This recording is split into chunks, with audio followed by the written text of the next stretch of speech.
मैं पास्टर कुमारपाल परमेश्वर का धन्यवाद देता हूँ कि इस समय ये वीडियो शूट करके परमेश्वर का वचन आप तक पहुँचाने के लिए प्रभु ने मुझे ये अवसर सौभाग्य प्रदान किया। इसलिए मैं परमेश्वर का धन्यवाद देता हूँ और आप सबका भी मैं परमेश्वर को धन्यवाद देता हूँ कि जब आप इस वीडियो को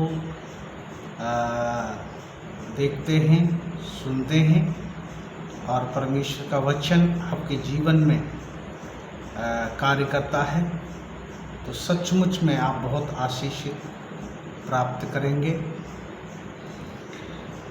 और मैं ऐसे ही समय को बर्बाद ना करते हुए और सीधा हम परमेश्वर के वचन में जाएंगे। आज के मनन के लिए मेरे साथ आप निकालिए गिनती की पुस्तक और 21 अध्याय का 4 पद से हम 9 पद तक पढ़ेंगे। फिर उन्होंने होरेब पहाड़ से कूच करके लाल समुद्र का मार्ग लिया कि एदोम देश से बाहर बाहर घूम कर जाएं, और लोगों का मन मार के कारण बहुत व्याकुल हो गया। इसलिए वे परमेश्वर के विरोध बातें करने लगे और मूसा से कहा, तुम लोग हमको मिस्र से जंगल में मारने के लिए क्यों ले आए हो? यहाँ ना तो रोटी है और ना पानी, और हमारे प्राण इस निकम्मी रोटी से दुखित हैं। अंत यहोवा ने उन लोगों में तेज विष वाले सांप भेजे जो उनको डसने लगे, और बहुत से इस्राएली मर गए। तब लोग मूसा के पास आकर कहने लगे, हमने पाप किया है, क्योंकि हमने यहोवा के और तेरे विरुद्ध बातें की हैं। यहोवा से प्रार्थना कर कि वह सांपों को हमसे दूर करे। तब मूसा ने उनके लिए प्रार्थना की। यहोवा ने मूसा से कहा, एक तेज विष वाले सांप की प्रतिमा बनाकर खंबे पर लटका।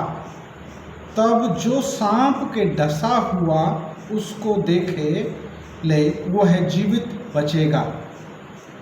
अंत मूसा ने पीतल का सांप बनाकर खंबे पर लटकाया। तब सांप के डसे हुए में से जिन ने उस सांप के को और देखा वह जीवित बच गया। परमेश्वर के वचन के पढ़े जाने पर प्रभु हमें आशीषित करे। जैसे कि मैंने आपके सामने प्रभु के वचन को पढ़ा है, और यहाँ पर हम देखते हैं कि जब लोग परमेश्वर के विरोध और बातें करने लगे और मूसा के ऊपर यह कहकर कुड़कुड़ाने लगे कि तू मिस्र देश से हमें यहाँ जंगल में मार डालने के लिए लेकर आया है, तब प्रभु ने तेज विष वाले सांपों को भेजा और वो इस्राएलियों को डसने लगे, और बहुत लोग सांप के डसने के कारण मर गए। और फिर लोग आकर कहते हैं कि हमने परमेश्वर के विरोध में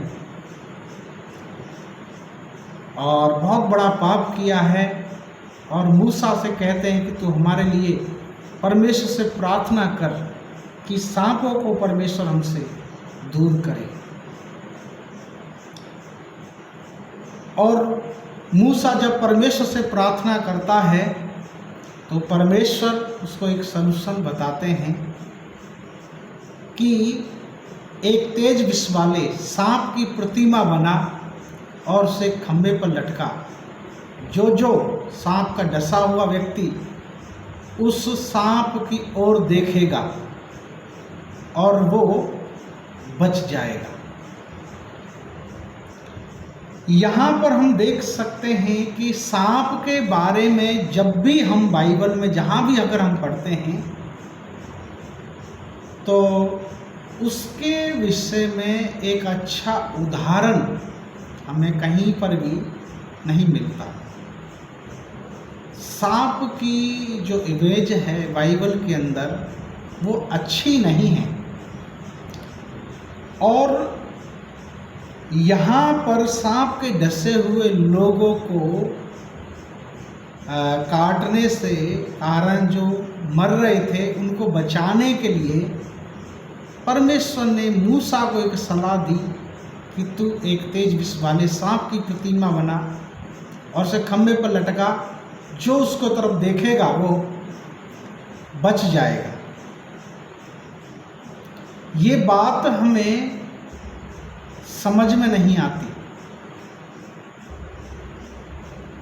क्योंकि प्रभु कुछ ऐसे ही कार्य, ऐसे ही बातें करने के लिए बोलता है जो हम उसे कभी नहीं समझ सकते।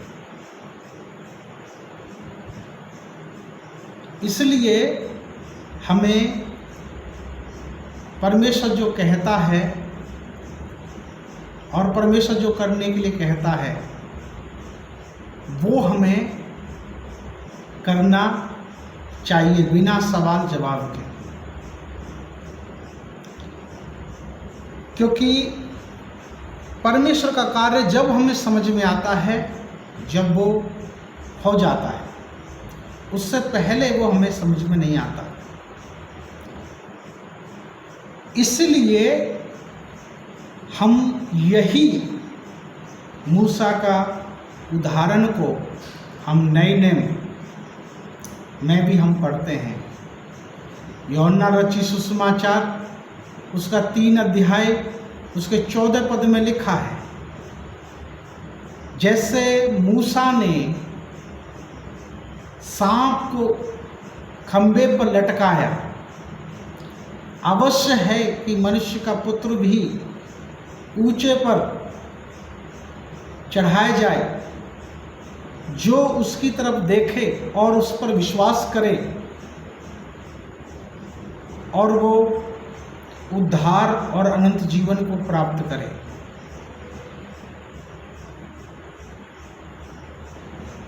अब हमें यहाँ समझ में आता है कि परमेश्वर ने मूसा को क्यों सांप की प्रतिमा बनाकर खंभे पर लटकाने के लिए कहा, और जो कोई उसकी तरफ देखेगा वो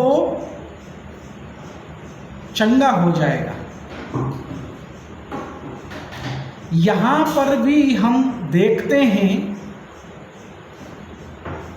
कि जो भी व्यक्ति प्रभु यीशु की तरफ देखेगा, जो उसके ऊपर विश्वास करेगा, उसकी कोई भी प्रकार की समस्या या बीमारी या कोई भी दुख,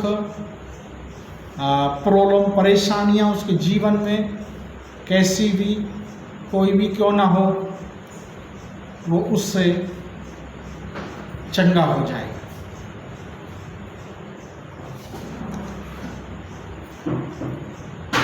जैसे कि मैंने आपको बताया कि सांप को ही उसने क्यों उसकी प्रतिमा बनाने के लिए मूसा से कहा।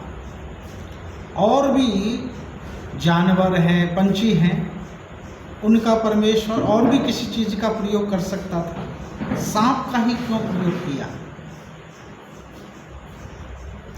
तो सांप को अगर हम देखते हैं, सांप के बारे में अगर अध्ययन करते हैं तो सांप 2 चीज़ों के से उसके अंदर 2 चीज़ों को विशेषता पाई जाती है, और वो है कि एक तो उसमें जहर और दूसरा उसमें कड़वापन। 2 चीज़ें सांप के अंदर पाई जाती हैं। जहर इंसान को मारता है। कड़वापन इंसान के जीवन में दुख, कष्ट, बीमारी, समस्या, प्रॉब्लम, परीक्षाएं, तमाम उन सारी चीज़ों को दर्शाता है कड़वापन। और यहाँ पर हम देख सकते हैं कि ऐसे ही मनुष्य के पुत्र को ऊंचे पर चढ़ाया जाए और जो कोई उसकी तरफ देखे, उस पर विश्वास करे और वो उसको किसी भी प्रकार की बीमारी, किसी प्रकार का दुख, किसी भी प्रकार की प्रॉब्लम, समस्या है, जो भी हैं वो सब ठीक हो जाएंगे। क्योंकि क्रूस के बारे में अगर हम देखें तो क्रूस जो एक बहुत बड़ी कड़वाहट को दिखाता है, एक बहुत क्रूरता को दिखाता है। क्रूस एक दुख को व्यक्त करता है। क्रूस एक व्यक्ति को दंड देने की, उसको सूली देने का एक प्रावधान है क्रूस। और इसलिए प्रभु ने सुसमाचार में कहा है, जो कोई मेरे पीछे आना चाहे वो अपना क्रूस उठाए। हर एक व्यक्ति का अपना एक क्रूस है और उसे कोई दूसरा नहीं, उसे खुद ही को उठाना है। यीशु ने जो क्रूस उठाया वो उसका अपना क्रूस नहीं था,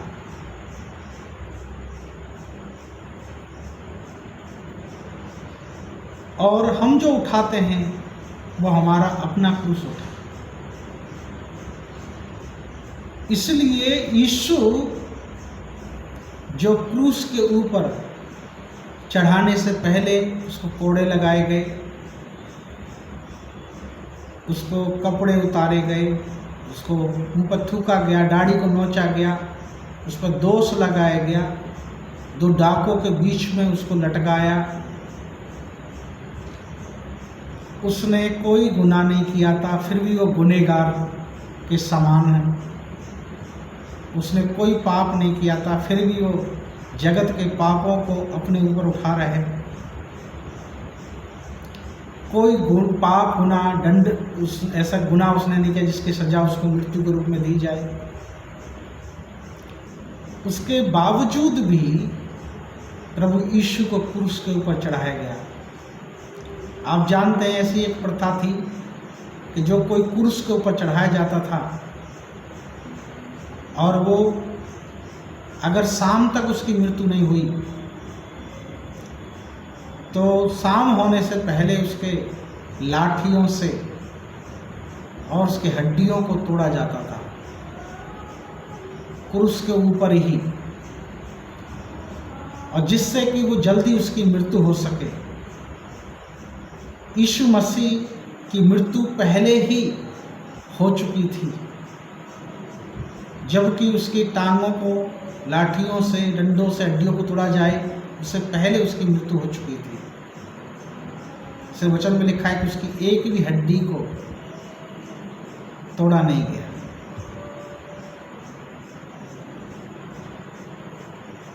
क्रूस जो है, अगर हम उसकी कल्पना करें तो उस पर लटके हुए व्यक्ति के हड्डियों के जोड़ खुल जाते थे, एक एक बूंद उसका लहू शरीर से निकल जाता था, तालू से जीभ चिपट जाती थी भूख प्यास से, और मांसाहारी पंछी उसको नोचते थे और तड़प तड़प कर उसका प्राण निकलता था।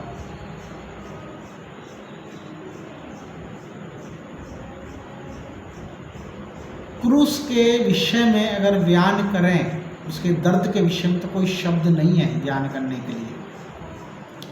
यीशु मसीह का दुख इतना बड़ा है यीशु का दर्द उतना अधिक है कि एक आम मेरे और आपके जैसे व्यक्ति से बड़ा दुख है प्रभु यीशु का। मेरे और आपके एक आम व्यक्ति से दर्द बड़ा है प्रभु यीशु का। जब आप प्रभु यीशु की तरफ देखते हैं तो आपके बीमारी कैसी भी क्यों ना हो, आपका दुख कैसा भी क्यों ना हो, आपकी समस्या प्रॉब्लम कैसे भी क्यों ना हो, जब आप प्रभु की तरफ देखते हैं तो आप चंगे हो जाते हैं, आप अच्छे हो जाते हैं, आप ठीक हो जाते हैं। क्योंकि सांप को देखने से सांप के काटे हुए लोग अगर बच जाते हैं, तो प्रभु यीशु की तरफ भी अगर कोई व्यक्ति देखता है और उसके ऊपर विश्वास करता है तो वो भी अपने पाप रूपी उस जहर से जो उसको मार डालना चाहता है वो उससे बच जाएगा। जो उसके जीवन में कड़वाहट है और उससे ज़्यादा कड़वाहट प्रभु यीशु मसीह के अंदर हम देखते हैं, तो जो उसकी तरफ देखेगा, विश्वास करेगा, वो जरूर चंगा हो जाएगा।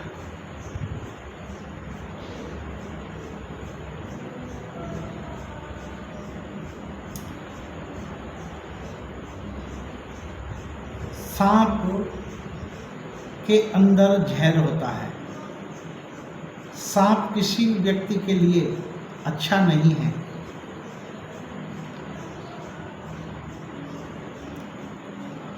पर लेकिन कैंसर के जैसी बीमारी जब एक इंसान को हो जाती है और उसको कंट्रोल करने के लिए, उस बीमारी से चंगा होने के लिए सांप के जहर से बनाए गए इंजेक्शन के द्वारा से एक व्यक्ति, कैंसर का व्यक्ति को बचाया जा सकता है। सांप काटने से तो इंसान मर जाता है उसके जहर की वजह से। तो यहाँ पर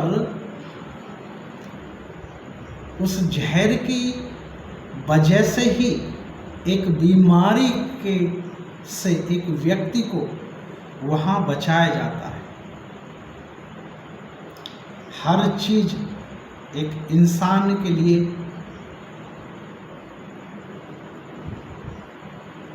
अगर एक दूसरे पहलू से देखा जाए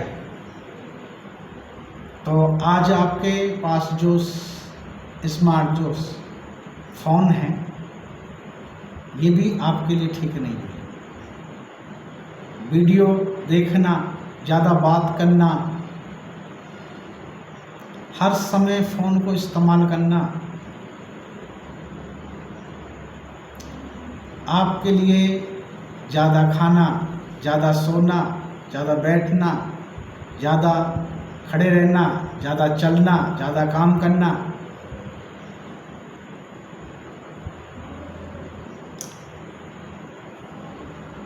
हर एक चीज़ अगर आप लिमिट से उसे आप इस्तेमाल करते हैं तो वो आपके लिए लाभ की है। अगर लिमिट से ज़्यादा अगर किसी चीज़ को अगर आप इस्तेमाल करते हैं वो आपके लिए हानि का कारण है। मैं देखता हूँ कई लोग हर समय और बाइबल पढ़ते रहते हैं, पूरे दिन रात बाइबल पढ़ते रहते हैं। इसका मतलब है कि पढ़ते तो वो पूरे दिन रात हैं पर लेकिन समझ में नहीं आता कुछ भी। कई बार हर समय लोग प्रार्थना करते हैं, हर समय प्रभु प्रभु प्रभु प्रभु नाम को रटते रहते हैं, कहीं से भी एक वचन को ले लेंगे, उसके कंटेंट को बिना समझे और उसी को लेकर ये तर्क दूसरे लोगों को देते रहेंगे कि वचन में ये लिखा है, वचन में ये लिखा है।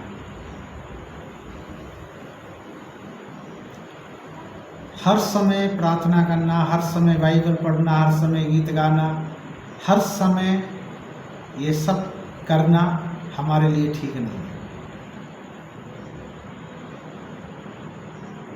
बाइबल में बताती है हर एक बात का एक समय होता है।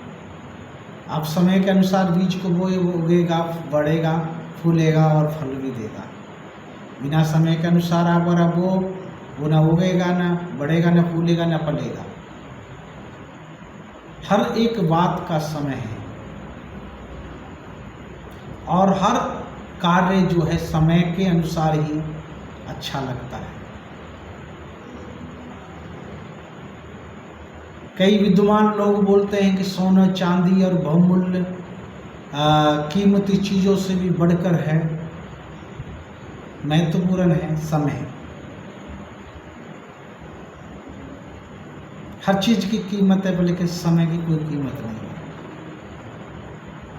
इसलिए समय को हमें सही रीति से और प्रयोग में लेकर आना चाहिए। जो समय को अच्छे से प्रयोग करते हैं वो अपने कामों में, अपने जीवन में, हर बातों में वो बड़ी आशीष और उन्नति और तरक्की को प्राप्त करते हैं।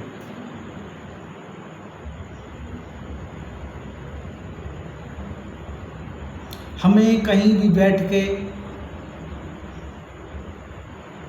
किसी भी बातों, कामों में रह के अपने समय को बर्बाद नहीं करना चाहिए।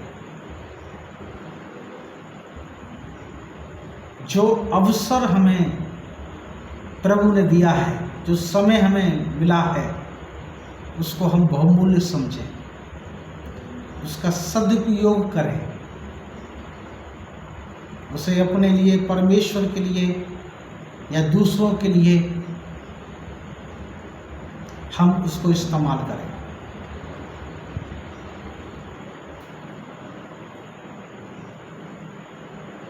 मैं एक वचन आपके सामने और रखकर और मैं ये संदेश को समाप्त करूंगा।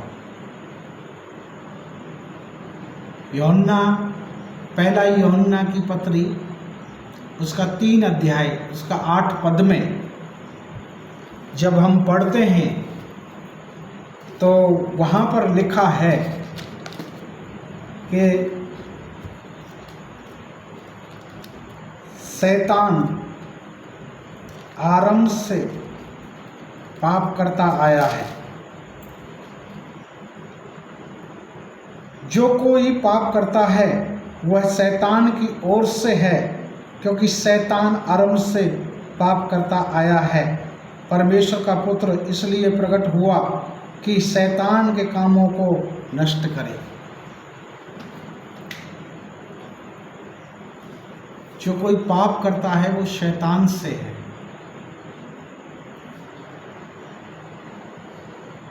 शैतान की ओर से है, क्योंकि शैतान आरंभ से पाप करता आया है। परमेश्वर का पुत्र इसलिए प्रकट हुआ कि शैतान के कामों को नष्ट करे।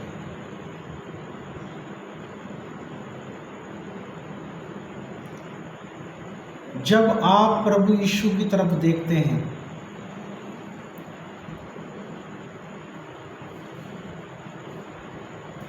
तब विश्वास करते हैं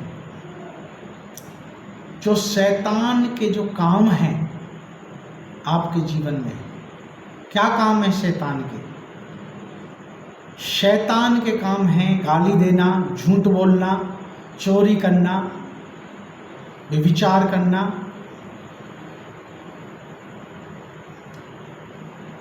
दारू पीना, जुआ खेलना, ये तमाम ऐसे अनैतिक जो कार्य हैं वो सब शैतान के काम हैं। जब आप प्रभु की तरफ देखते हैं, प्रभु पर भी आप विश्वास करते हैं, परमेश्वर का पुत्र इसलिए प्रकट हुआ कि शैतान के कामों को आपके जीवन से नष्ट करे।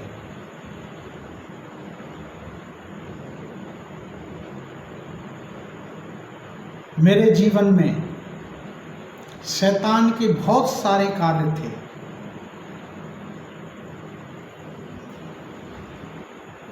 और जब मैंने प्रभु की तरफ देखा और प्रभु पर विश्वास किया, अपना प्रभु उसे मानकर अपने आप को उसके हाथों में सौंप दिया,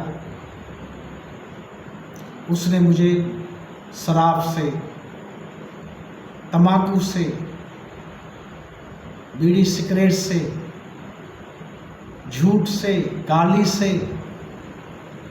तमाम प्रकार के गंदे बुरे कामों से, जो शैतान के काम मेरे जीवन में जो थे, उनसे मुझे पूरी रीति से उसने मेरे जीवन से उनको नष्ट किया।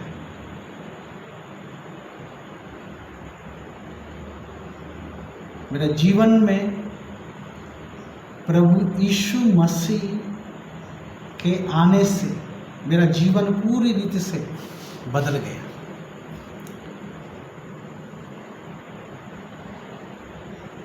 मैं इस बात को कह सकता हूँ, मैं इस बात को महसूस कर सकता हूँ कि परमेश्वर का पुत्र इसलिए आया कि ताकि शैतान के कामों को वो नष्ट कर। अगर आज आपके जीवन में शैतान का कोई भी बहुत सारे कार्य हैं, पर लेकिन परमेश्वर का पुत्र इसलिए प्रकट हुआ कि शैतान के कामों को आपके जीवन से नष्ट करे। और जब तक आप प्रभु यीशु की तरफ नहीं देखोगे, जब तक यीशु पर आप विश्वास नहीं करोगे, जब तक आप उसे अपना प्रभु करके स्वीकार नहीं करोगे, अपना जीवन समर्पण नहीं करोगे, तब तक प्रभु आपके जीवन को बदल नहीं सकता। जैसे उसने मेरे जीवन को बदला है, ऐसे अगर आप चाहते हैं कि आपके जीवन को प्रभु बदल दे, तो उसकी तरफ देखें।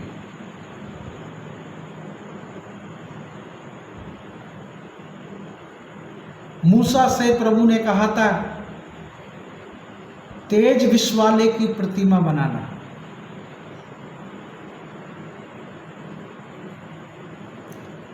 क्योंकि तेज विष वाले सांप को जो काटे हुए लोग बच जाएं।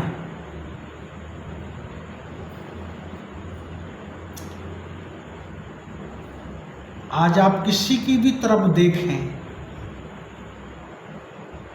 उससे आप बीमारी से, अपने दुखों से, अपनी प्रॉब्लम, समस्या, परेशानियों से आप छुटकारा नहीं पा सकते। पर लेकिन जो आपके दुख से, आपकी बीमारी, आपकी समस्याओं से, जिसका बड़ा दुख, उसकी बड़ी समस्या है, जिसके अंदर ज़्यादा जहर है, जिसके अंदर ज़्यादा कड़वाहट है, उसकी तरफ जब आप देखोगे, तब आपका जहर, तब आपकी कड़वाहट नाश हो जाएगी, खत्म हो जाए, उसका असर खत्म हो जाएगा। आपको मारने की क्षमता उसके अंदर नहीं होगी। Hallelujah, praise the Lord. सोचो, प्रभु यीशु मसीह आपके लिए आया, आपके लिए कोड़े खाए, आपके लिए वो क्रूस के ऊपर चढ़ा, आपके लिए वो निर्वस्त्र किया गया, आपके लिए वो दाढ़ी नोची गई, आपके लिए उसके मुंह पर थूका गया, आपके लिए उसके ऊपर दोष लगाया गया, आपके लिए वो क्रूस के ऊपर चढ़ा, अपनी जान दे दी उसने। प्रभु यीशु मसीह कहते हैं, ये पिता हो सके तो ये प्याला टल जाए। इस बात का बहुत अलग अलग मतलब अर्थ लोग निकालते हैं, पर मैं आपको बताना चाहता हूँ यीशु का कहने का मतलब यही था, पिता और कोई दूसरा जरिया रास्ता नहीं है क्या? और कोई दूसरा माध्यम नहीं है मनुष्य जाति को उद्धार करने के लिए? पिता ने कहा नहीं, केवल यही एक मात्र जरिया है। उसने कहा ठीक है।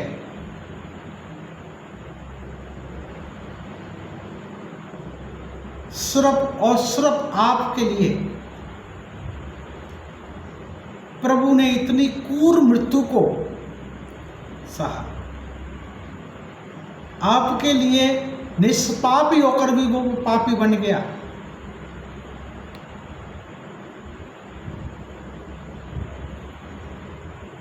सिर्फ मुझे और आपको बचाने के लिए।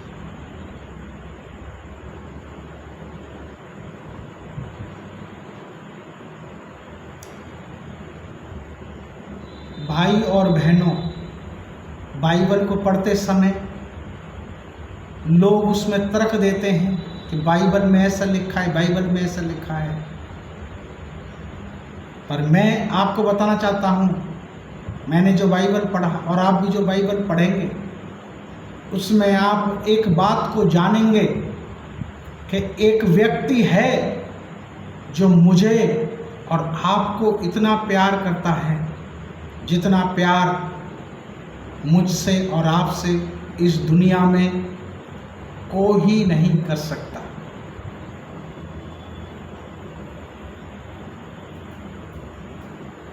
कोई नहीं कर सकता।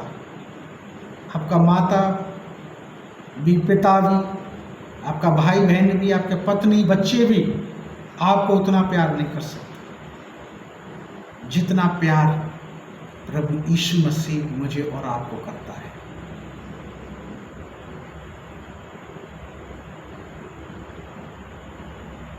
हालेलुया। परमेश्वर का धन्यवाद हो। परमेश्वर की कितनी बड़ी योजना है हमारे लिए। क्या किसी ने किसी व्यक्ति के लिए ऐसे कोई कभी कार्य किया है जैसे कि हमारा परमेश्वर और प्रभु यीशु मसीह जो हमारे लिए किया?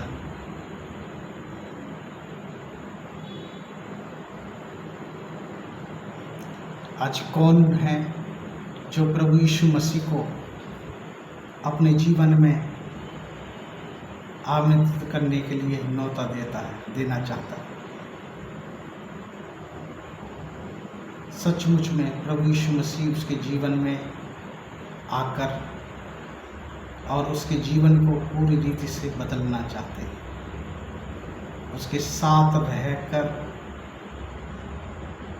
और उसके साथ बैठकर बातचीत कर उसके साथ भोजन समय उसके साथ रहना प्रभु यीशु मसीह चाहते हैं। यीशु मसीह अपना सारा भेद, अपनी सारी योजनाएं उसके ऊपर प्रकट करना चाहते हैं। अगर आप चाहते हैं तो आप छोटी सी प्रार्थना ये कर सकते हैं। परमेश्वर पिता, मैं धन्यवाद देता हूँ आपके इस महान प्रेम के लिए जो मुझे बचाने के लिए स्वर्ग को छोड़कर इस पृथ्वी पर आकर मनुष्य रूप में जो आपने मेरे लिए कार्य किया। मैं विश्वास करता हूँ और मैं आपको अपना प्रभु और अपना उद्धारकर्ता के रूप में स्वीकार करता हूँ। मैं अपना जीवन प्रभु आपके हाथों में सौंपता हूँ।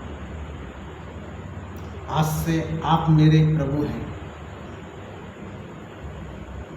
मैं आपको अपना स्वामी, अपना प्रभु मानकर और आपकी अगुवाई में निरंतर आगे बढ़ना चाहता हूँ।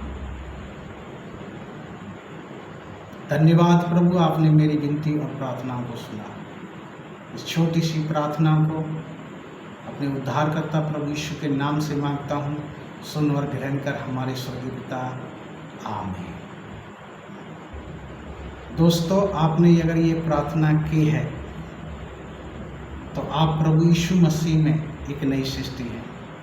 परमेश्वर ने आपको अपना बेटा और बेटी होने के लिए उसने स्वीकार किया है। आप बाइबल को पढ़िए, प्रार्थना कीजिए और विश्वास में आगे बढ़ते जाइए। परमेश्वर आप पर सब बातों को प्रकट करेंगे। हालेलुया, धन्यवाद। प्रभु हमें सबको इस वचन के द्वारा से आशीष दे। सबको नमस्कार।